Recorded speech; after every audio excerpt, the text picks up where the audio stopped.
ನಮಸ್ತೆ ವೀಕ್ಷಕರೇ, ಸುನೀತಾಸ್ ಕಿಚನ್ಗೆ ಸ್ವಾಗತ. ಇವತ್ತು ನಾನು ಆಲೂಗಡ್ಡೆ ಬಜ್ಜಿ ಹೆಂಗೆ ಮಾಡೋದಂತ ಹೇಳ್ಕೊಡ್ತೀನಿ ಬರ್ರಿ.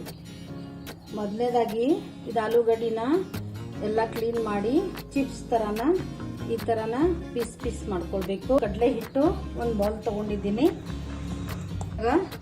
ಇಷ್ಟು ಅಜ್ವಾನ್ ತಗೋಬೇಕು. ಸೋಡಾ ಪುಡಿ ಇದೆ, ಒಂದು ಚಿಟಕಿನ ಸೋಡಾ ಪುಡಿ ಹಾಕಬೇಕು. ರುಚಿಗೆ ತಕ್ಕಷ್ಟು ಉಪ್ಪು ಹಾಕಬೇಕು.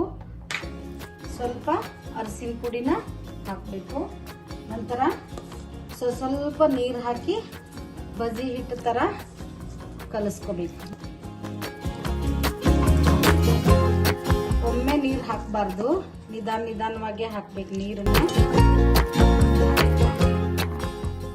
ಒಂದೇ ಸ್ಪೂನು ಮತ್ತೊಂದು ಸ್ಪೂನು ಸ್ವಲ್ಪ ಎಣ್ಣೆ ಹಾಕಬೇಕು. ಆದ್ಮೇಲೆ ಕಲಿಸ್ಬೇಕು ಈ ಥರ.